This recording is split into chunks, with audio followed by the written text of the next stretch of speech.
참 좋으신 우리 하나님의 은총과 사랑이 이 예배에 오신 여러분과 함께 하시기를 축원합니다. 한 주간 잘 지내셨어요? 감사합니다. 여러분의 얼굴을 주일마다 뵐 때 목회자의 마음이 참 좋습니다. 한 주간 동안 좀 그리웠나 봐요. 감사합니다. 어제부터 한가위 명절 연휴가 시작됐죠. 어제, 오늘 귀성길이 많이 정체가 될 듯합니다. 이번 명절 연휴는 그래도 닷새나 되기 때문에 여유는 있지만 응급실 운영 문제로 시절이 어수선하고 또 우려스러운 일들이 많이 있습니다. 아무쪼록 지내시는 동안 또 이동하는 모든 과정이 안전하게 되시기를 기도하겠습니다. 저의 고향은 서울 성북구 안암동입니다. 그러나 고향이라고 하기에는 그렇게 가슴으로 기억되지는 않습니다. 빌딩과 포장도로와 자동차뿐인 그 여백 없는 대도시에서 고향의 정취를 느낀다는 것은 참 무리가 있는 것 같습니다.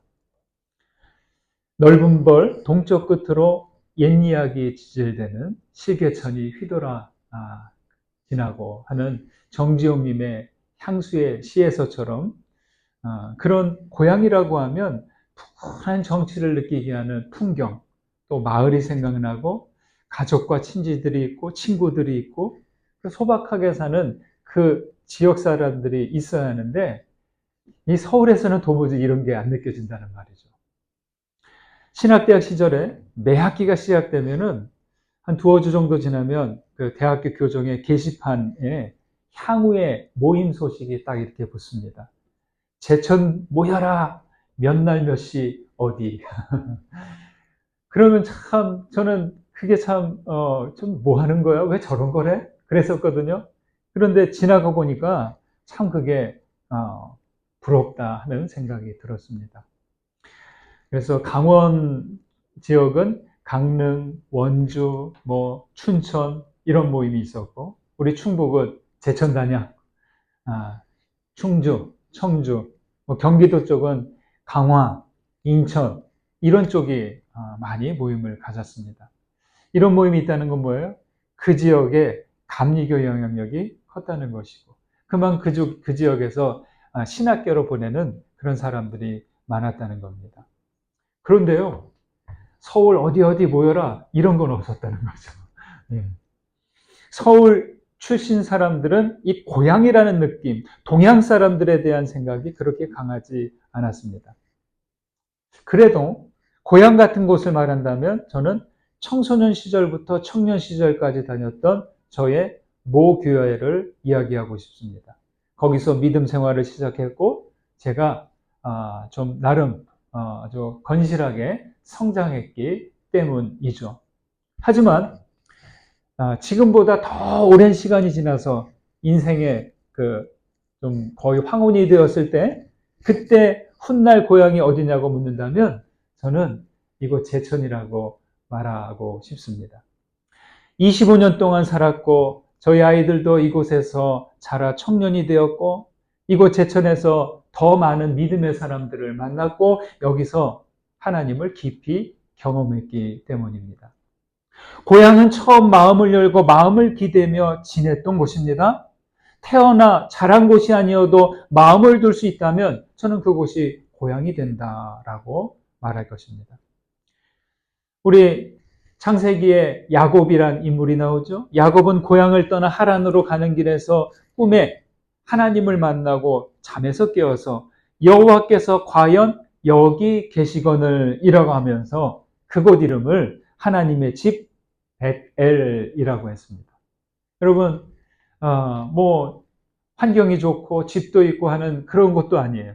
그냥 가다가 여행길에 가다가 피곤해서 대충 길가에서 누워서 돌을 베고 잠들었는데 거기서 꿈을 꿨어요. 거기가 하나님의 집 베델이래요. 왜요? 하나님이 어느 특정한 곳에만 있는 것이 아니라 이렇게 어디에나 있고 나와 함께 하시는 분이 여기도 계시는구나. 여기가 하나님의 집 베델이다 한 것이죠. 하나님은 야곱에게 베델로 돌아오게 하겠다고 약속하셨고 또 야곱은 아버지의 집으로 다시 돌아오겠다고 소원했습니다. 그래서 십수년이 지나고 나서도 야곱이 이곳으로 돌아오려고 한 이유가 이것 때문이죠. 여러분, 고향은 언젠가 다시 돌아오고 싶은 곳, 돌아와서 영원히 거하고 싶은 것이 고향이라고 할 수 있습니다. 여러분에게 다시 돌아가 영원히 머물고 싶은 그 고향은 어디입니까? 우리의 진정한 고향은 하나님의 현존과 함께하는 곳, 믿음의 집이 우리의 고향입니다. 저는 이곳 강제동 강저 시내가 교회가 마음을 기대는 고향이 되고 우리 모두에게 영원히 거할, 아니 그래도 영원히 거하는 하나님의 집에 가기 전에 믿음의 집이 되시기를 간절히 소망합니다. 여러분, 살면서 가장 어려운 일이 있다면 무엇일까요? 개인마다 다르겠지만 누가 저에게 살면서 가장 어려운 일은 무엇입니까? 하고 묻는다면 저는 말하기라고 이야기하겠습니다. 처음부터 한 것은 아니에요. 목회자가 되어서 목회 그 길을 이렇게 지나오면서 보니까 제일 어려운 게 이 말하기입니다. 이 말하기가 어렵다는 사실을 갈수록 깨닫게 됩니다. 어느 시인은 시인이니까 시도 쓰고 강연도 나가고 그랬을 거 아닙니까? 그러니까 불러주는 곳마다 가서 강연하고 모임이 있는 곳마다 가서 이런저런 이야기를 하고 그렇게 십수년을 지냈는데 어느 날 보니까 자기가 그 많은 말을 했는데 그에 해당하는 만큼의 변화가 없고 이룬 것이 없는 자신을 알게 됐다는 거예요. 그러면서 이렇게 지나간 시간을 돌아보니까 시인이 그동안 내가 한 말들이 지금 어디에 있을까 생각해 본다. 이렇게 썼어요. 예.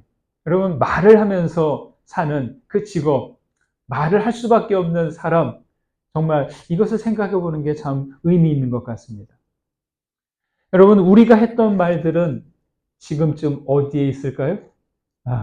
오늘 말씀 내용 이 생각을 하면서 함께 나누시면 좋겠습니다. 저는 이 시인의 솔직한 고백에 공감이 됐고 저 또한 20년 동안 해왔던 말들이 어디에 있는지를 돌아보았습니다. 근데 잘 모르겠어요. 어디로 갔는지.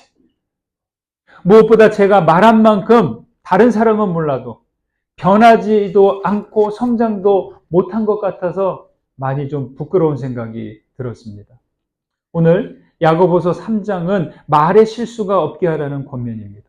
1절부터 말하죠. 선생된 우리가 더 큰 심판을 받을 것이라고. 선생된 자는 먼저 복음을 받아들이는 사람들을 가리키고 구체적으로 교회 지도자들을 가리킵니다. 어째서 선생이 많이 되지 말라고 하는 것일까요? 말의 실수가 많기 때문입니다. 아니, 말로 실수를 하지 않더라도 선생된 사람으로서 앞에 나서서 전하고 증거하고 설명하고 하다 보면 내가 한 말이 기준이 되는 거예요. 나는 좋은 의도로 얘기했지만 그 말한 것들이 그냥 나도 모르게 나를 틀지어주고 나를 이렇게 평가하는 그 기준이 되기 때문이죠. 저는 목회자가 되고 보니까 말하기가 정말 어려운 일이구나 이거를 깨달았습니다. 이미 한참을 지나왔기에 되돌리지도 못하고 갈수록 말의 어려움과 말의 무게를 알아가고 있습니다. 그렇다고 운전이 어렵다고 운전을 포기할 수 없듯이 말하기가 어렵다고 멈출 수도 없습니다. 여러분, 우리는 말하기를 계속해야 돼요. 그러나 동시에 말하기를 계속 조절하고 연습해 가야 하는 것이죠. 오늘 말씀을 보실까요? 2절, 3절 보시겠습니다. 함께 읽습니다. 우리가 다 실수가 많으니 만일 말에 실수가 없는 자라면 곧 온전한 사람이라 능히 온몸도 굴레 씌우리라. 우리가 말들의 입에 재갈 물리는 것은 우리에게 순종하게 하려고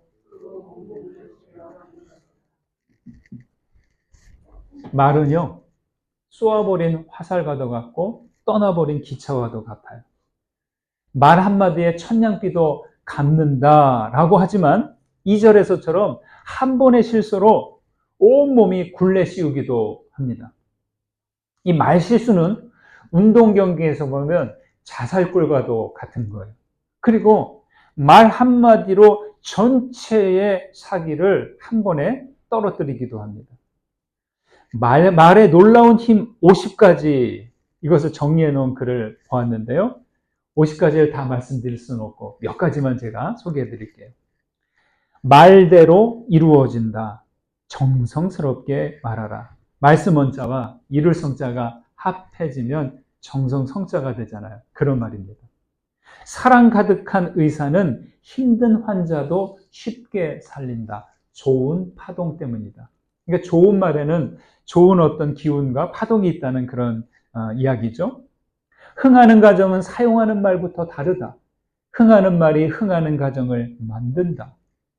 자녀에게 좋은 말을 가르쳐라. 말의 힘이 위대한 자녀로 거듭나게 한다.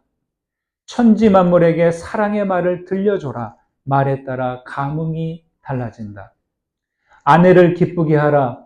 기뻐하며 만드는 음식은 모두가 보약이 된다. 예, 실감하고 있습니다. 남에게 말로 상처 주지 말라. 말에는 부메랑 효과가 있다. 어때요? 그런 것 같죠? 온달에게 평강은 장군님이라고 불렸다. 바보가 장군으로 변신했다. 뭐 이런 내용들이에요. 이렇게 정리된 말이 아니더라도 우리는 말의 영향력, 말의 어떤 힘, 일상에서 수시로 경험하고 있습니다. 설득의 법칙이란 책이 있어요. 제가 설득을 잘하는 사람이 되려고 이 책을 다 읽어봤어요. 여기에 한국 전쟁 때 중공군이 미군 포로를 다루는 방법이 나옵니다. 중공군은 미군 포로들을 그냥 수용소에 가둬놓고만 있지 않고 시간 날 때마다 정신교육을 시켰어요. 어떤 내용을 시켰을까요? 자본주의를 비판하고 공산주의 사상을 주입시키는 내용입니다. 그리고 거기서 끝나지 않습니다. 모두에게 종이와 연필을 주고 소감문을 적게 했습니다. 그냥 쓰라고 하면 어떻게 쓰겠어요? 형식적으로 대충 쓸 거 아니에요? 그러니까 담배라든지 음식이라든지 이런 것을 포상으로 내놓았습니다. 포로들은 어떻게 할까요? 그 담배 좀 얻으려고, 그 빵 하나 더 얻으려고 열심히 소감문을 썼습니다. 그런데 상은 누구한테 줬을까요? 당연히 공산주의를 찬양하고 자본주의를 비판하는 그런 글들을 찾아서 상을 주는 거예요. 그런데 그 다음엔 모범적인 소감문들을 이렇게 한두 편 선정해서 다른 수용소로 보내요. 그리고 거기다 게시하는 거예요. 이 일석이조의 효과죠. 미군 포로가 쓴 소감문을 읽으면서 다른 그 수용소에서는 저런 정신 나간 어떤 놈 욕을 하면서도 자기도 모르게 속에 끄덕이는 그런 생각이 들어가는 거예요. 또한 소감문이 선정된 당사자는 자기 글이 공식화되었잖아요. 그러니까 속에 그런 생각을 있어도 그냥 감추고 있는 거랑 공식적으로 말하거나 글로 쓴 것, 이건 다른 거예요. 공식화되었기 때문에 자기도 모르게 거기에 굴레가 씌워진 거죠. 그런데 이게 끝이 아닙니다. 더 심각한 것은 전쟁이 끝나고 나서였어요. 전후 미국 정부가 중공군 포로 수용소에 있던, 그래서 이렇게 송환됐던 포로들을 조사했습니다. 그랬더니 당시 공개적으로 비판을 했던 그 군인들이 전후에 미국 사회와 또 미국 정부와 그 사회에 부정적인 생각을 갖고 있다는 것을 알게 되었어요. 이 실제 있는 일이에요. 어떻게 된 것일까요? 이게 바로 말 때문이죠. 강압적인 분위기에서 좀 수동적으로 이렇게 억지로 쓴 글이어도 이것이 자기의 입을 통해서 드러났을 때 또 글로 발표되니까 자기 생각이 공식화된 거죠. 바꿀 수 없게 된 거죠. 이 방식을 미국의 대표적인 물품 판매 회사 암웨이에서 그대로 적용해서 증명시켰어요. 그 판매 사원들에게 교육을 시키는 거예요. 당신이 이루고자 하는 판매 목표 이렇게 글로 적어내라고.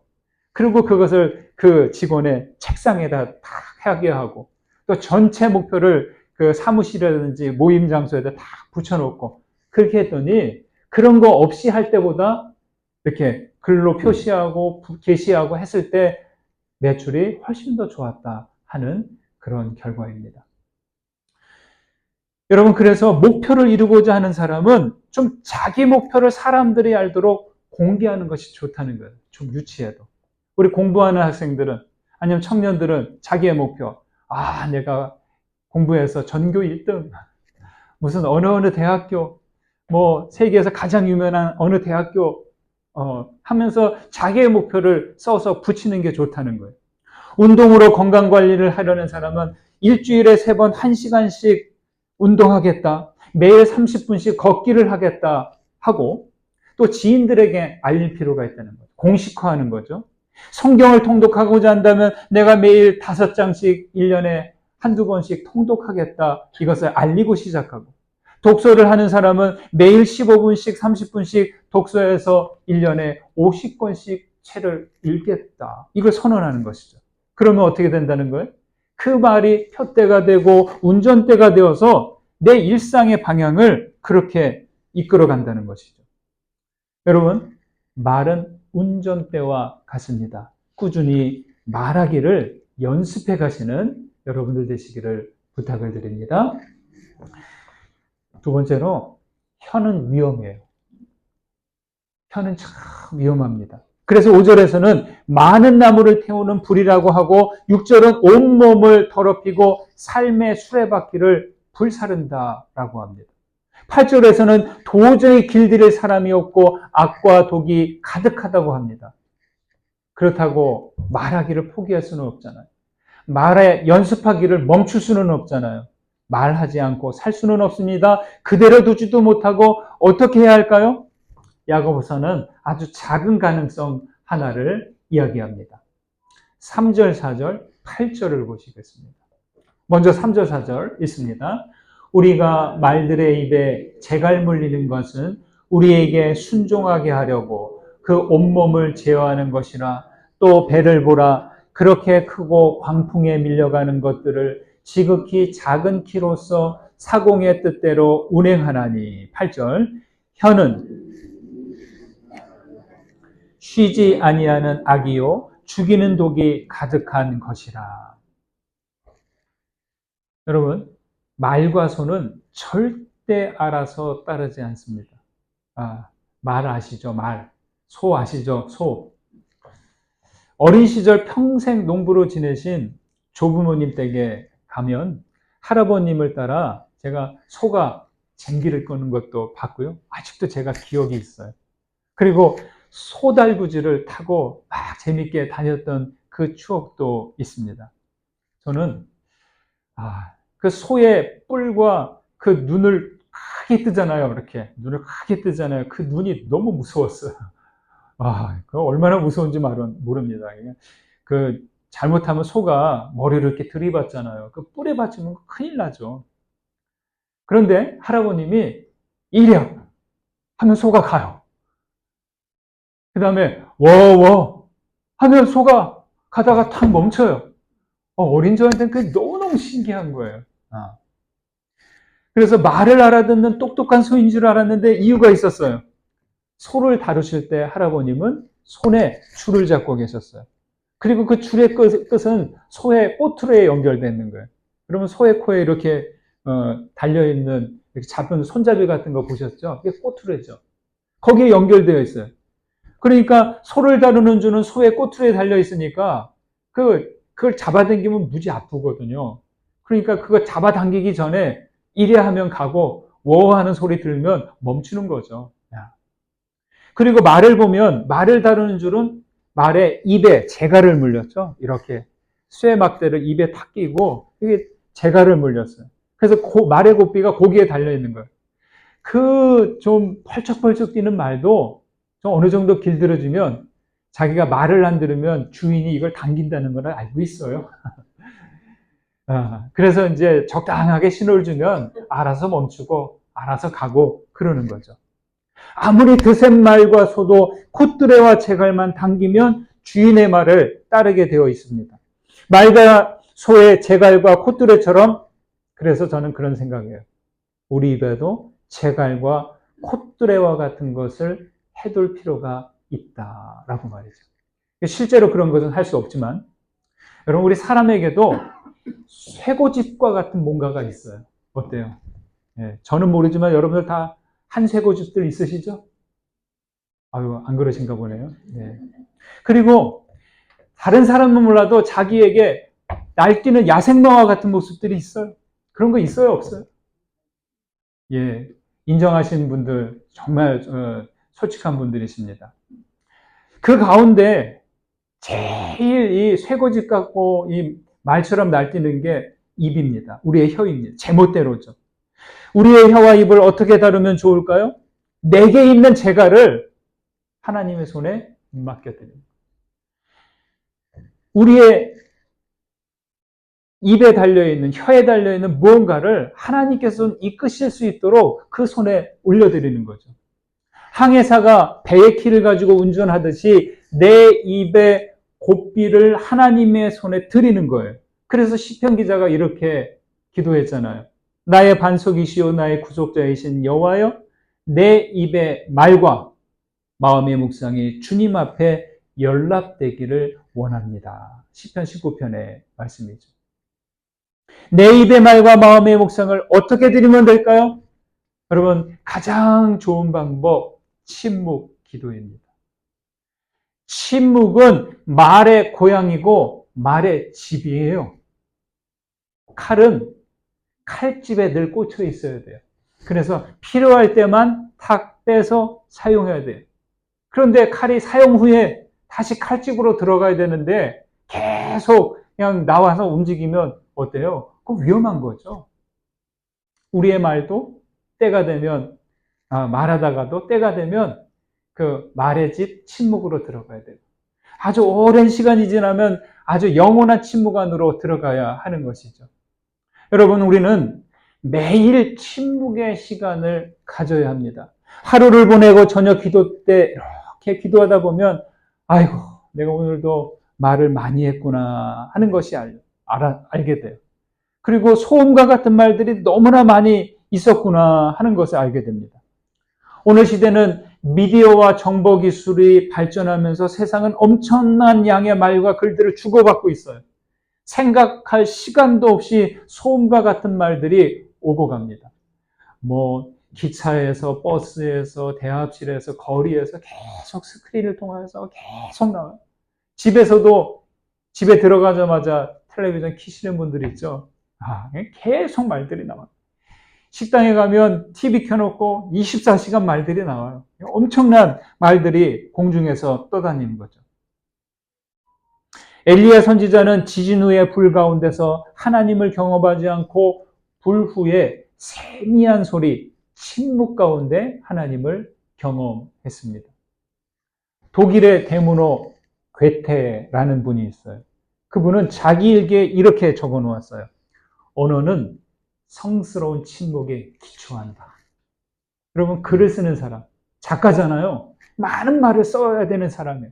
근데 많은 말을 하기 전에 이 괴테는 늘 침묵 가운데서, 성스러운 침묵 가운데서 기도하는 가운데 그 다음에 글을 써왔다는 것이죠. 언어는 성스러운 침묵에 기초한다. 흔히 침묵은 말과 소리가 없는 상태로 생각하는데 그렇지 않아요? 침묵은 소리가 없는 상태가 아니라 침묵 그 자체로 있습니다. 여러분, 우리는 의도적으로 말하는 것, 듣는 것, 보는 것을 멈춰서 침묵이 있도록 해야 합니다. 침묵은 말하지 않는 것이 아니라 눈을 감는 침묵, 귀를 닫는 침묵 시간이 필요합니다. 여러분, 좀 여쭤볼게요. 하루에 식사 몇 번씩 하세요? 3번. 어떤 분들은 2번 정도 하십니다.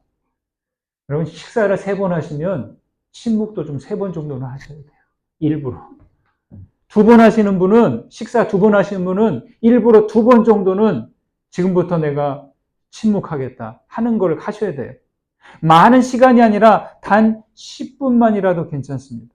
그리스도인들은 최소한 매일 아침과 저녁마다 침묵 기도 시간을 가져야 합니다. 침묵이 기도를 이끌게 하고 침묵 가운데 하나님께 가까이 다가가야 하는 것이죠.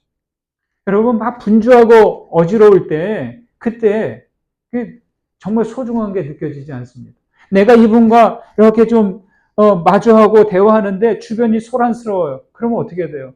바로 앞에 있는데도 소리가 안 들리죠. 네. 우리 시대는 홍수처럼 넘치는 소음과 말들의 강가에 살고 있어요. 그래서 끊임없이 들리는 소음들과 말들을 좀 그냥 흘려보낼 수 있어야 됩니다. 소음과 말들이 가득한 배에 올라타지 않아야 됩니다. 계속 카톡 거리고 오잖아요. 안 보셔야 돼요. 그 알림 소리 끄셔야 돼요. 계속 띵동하고 문자 오잖아요. 좀 안 보셔야 돼요. 그게 소음의 배에 올라타라는 신호예요. 그거를 보는 순간 우리는 소음 속으로 들어가는 거죠. 그래서 저도 하루 종일 뉴스도 보고, 뭐 이런 연락도 받고 저런 연락도 하고 그러다 보면 오늘 하루 내가 뭐 했나, 그러고 지낼 때가 많이 있습니다. 그래서 전화기도 좀 꺼놔야 되겠다. 인터넷도 좀 이렇게 좀 멈춰야 되겠다. 근데 그게 참 쉽지 않습니다. 그 대신 우리는 침묵 속에서 말씀하시는 하나님께 응답할 수 있어야 됩니다. 주님, 말씀하십시오. 제가 여기 있습니다. 이렇게 하셔야 됩니다. 따라해 보실까요? 주님, 제가 여기 있습니다. 한 번 더요. 주님, 제가 여기 있습니다. 여러분, 히브리어로 이 말이 힌네니라고 합니다. 기도를 시작하실 때 하나님, 제가 여기 있습니다. 이렇게 시작하세요. 네. 그럼 하나님께서 그래. 우리의 영에, 내 마음에 울림을 주는 하나님의 음성이 느껴지신다는 것이죠. 여러분의 눈과 귀를 또 입을 수시로 닫고 침묵을 연습해 가시기 바랍니다. 침묵할 때 우리 입의 재갈이 하나님의 손에 붙잡힙니다. 침묵할 때 내가 탄 배의 키가 하나님의 손에 붙들립니다. 침묵하는 가운데 여러분의 입술의 모든 말과 마음의 묵상이 주님께 연락되시기를 간절히 소망합니다. 한 가지 더 말씀을 드립니다. 어느 부부가 나들이를 갔어요. 한참 걷다가 힘들었는지 아내가 여보, 나 좀 업어줄 수 없어? 힘들어. 남편이 어떻게 하겠어요? 안 업어주면 큰일 나잖아요. 그렇죠? 그래서 남편은 아내가 서운할까봐 아내를 업어주었습니다. 그러니까 업혀가던 아내가 좀 미안하잖아요. 이렇게 말합니다. 나 무겁지? 남편이 이렇게 말하죠. 그럼 무겁지? 내가 뭐가 무거워? 그러니까 남편이 말합니다. 머리는 돌덩이지, 얼굴은 철판이지, 간은 부었으니까 그렇지. 돌아오는 길에 남편이 어쩌다 발목을 좀 삐끗한 것 같아요. 여보, 나 걷기 힘든데 나 좀 업어주라. 아내는 아까 자기가 남편이 자기를 업어줬잖아요. 그러니까 이제 남편을 업어주는 거예요. 실제로 그랬는지 모르지만. 그러니까 업혀가는 남편이 미안해서 이제 아까처럼 물어볼까 하다가 나 무겁지? 하면 아까 자기가 했던 것처럼 할까봐 어떻게 얘기했을까요? 나 가볍지? 나 무겁지? 이렇게 말합니다. 아내가 말합니다. 그럼 가볍지. 머리는 비었지. 입은 싸지. 허파엔 바람만 잔뜩 들었으니까. 여러분, 그래서 가는 말이 고와야 오는 말도 곱다라고 하는 것 같습니다. 우리의 혀와 입이 길들여진 것 같아도 조심해야 됩니다. 언제든 나도 모르게 주먹이 될 수 있고 찌르는 칼이 될 수도 있기 때문이죠. 자, 11절, 12절 한 것 더 보실까요? 같이 있습니다. 샘이 한 구멍으로 어찌 단물과 쓴물을 내겠느냐. 내 형제들아 어찌 무화과 나무가 감람 열매를 포도나무가 무화과를 맺겠느냐. 이와 같이 짠물이 단물을 내지 못하느니라. 말이라고 다 좋은 게 아니죠. 이 말에는 진심이 담겨야 하고 진리가 담겨야 됩니다. 말의 소리, 이 발음은 입에서 나오지만 그 의미와 내용은 속에서 나오게 되어 있습니다. 그러니까 말의 시작은 어디예요? 입이 아니라 우리의 생각과 마음이죠. 대만의 학자 장쉬는 자기 말이 타성에 빠질까 두려워했습니다. 틀에 박히고 굳어지게 되면 이 말과 생각이 분리된다는 거죠. 그래서 소리만 남게 되는 겁니다. 신앙의 차원으로 바꾸면 우리의 말은 입이 아닌 어디서부터 시작돼야 돼요? 기도와 묵상에서부터 나와야 합니다. 성경 말씀이라고 해도 기도와 묵상이 없으면 그냥 아무리 수십 번 통독하고 해도 틀에 박히고 굳어져서 성경 말씀도 그냥 소리만 남게 되는 거죠. 11절, 12절에서 말하듯이 단물이 나오다 쓴물과 짠물이 나오는 것과 같습니다. 어째서 쓴물이 되고 짠물이 되는 것일까요? 그 속에 쓴 것이 있고 짠 것이 있기 때문입니다. 여러분, 쓰고 짠 건 어떻게 하는 게 좋아요? 아주 새물로 계속 넣어서 씻어내고 닦아내서 그러한 것들을 정화시키고 순화시켜야 하는 것입니다. 잠언 10장에서 말합니다. 의인의 입은 생명의 샘이라도 악인의 입은 독을 머금으니라 라고. 우리 입은 생명의 샘이 될 수도 있고 독이 담긴 병이 될 수도 있습니다. 샘물은 속에서 계속 솟아나야 샘물이지 그 솟아남이 멈추면 어떻게 돼요? 더 이상 샘물이 아니죠. 금세 말라버립니다. 정화의 능력도 없고 한 잔 나눌 능력도 없습니다. 여러분, 입이 쓴물, 짠물과 같은 말이 나오지 않게 하려면 진리가 계속 그 속에 있어야 됩니다. 우리 마음과 생각에는 생명의 말씀을 담을 수도 있고 찌르는 칼이 될 수도 있습니다. 역시 언어의 문제가 아니라 마음을 돌보는 문제입니다. 참된 말이라는 짧은 시가 있어요. 제가 참 좋아하는 시인데, 참된 말이 가슴에 가서 둥지를 튼다. 참된 말이 둥지에 알을 낳는다. 아무리 추운 겨울에도 둥지에 햇살이 내려 참된 말은 껍질을 깨고 나와 민들레 씨앗처럼 황무지로 날아간다. 그렇죠? 참된 말. 네. 울림이 큰 말입니다. 여러분, 여러분의 가슴에 참된 말의 둥지가 있습니까? 내 입을 통해 나간 말들이 둥지를 틀었을까요? 아니면 먼지처럼 흩어진 것은 아닐까요? 말은 살아있는 새와 같습니다. 우리의 말들이 씨앗처럼 날아가려면 참된 말을 품는 것부터 시작해야 할 것입니다. 여러분, 그리스도인이 된다는 것은 우리 안에 진리의 말씀을 알처럼 품고 씨앗처럼 날려보내는 일이에요. 우리가 예배하는 이유, 쉬지 않고 기도하는 이유, 주야로 말씀을 묵상하고 새기는 이유가 여기에 있는 것이죠. 참 말씀을 품지 않으면 세상의 거짓들이 우리의 마음에 둥지를 틀고 참이 아닌 거짓들이 나를 통하여서 퍼져나가는 거예요. 예. 사랑하는 여러분, 운전 연습처럼 말하기를 연습해 가십시오. 침묵 기도 시간을 갖고 침묵으로 혀를 길들여 가십시오. 내면의 말씀의 둥지를 만들고 말씀을 품으십시오. 그리하여 우리의 말씀의 둥지에서 살아난 말씀의 씨앗이 여러분들 통해 넓게 넓게 퍼져 나가기를 주님의 이름으로 축원드립니다. 같은 은혜 생각하시면서 거듭의 기도드립니다. 깨달아지고 울림이 된 부분이 있습니까? 붙드시고 기도를 올려드리십시오. 기도합니다.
진리이신 하나님, 참 말씀으로 오신 예수님, 감사와 찬송을 받으소서. 주님, 우리 입술의 모든 말과 마음의 묵상이 주님께 연락되기를 원합니다. 주님의 손으로 우리 입을 주장하여 주시고 이끌어 주옵소서. 침묵 가운데 주님의 음성을 듣게 하여 주옵소서. 주의 말씀이 살아나 씨앗처럼 우리를 통하여 날아가기를 기대합니다. 우리 속의 상처들과 이기심과 두려움들을 모두 닦아내 주옵소서. 주여, 오늘도 말씀을 품습니다. 우리를 통해 참 말씀이 살아나 퍼져나가도록 풍성한 은혜로 부어 주옵소서. 예수님의 이름으로 기도합니다. 아멘.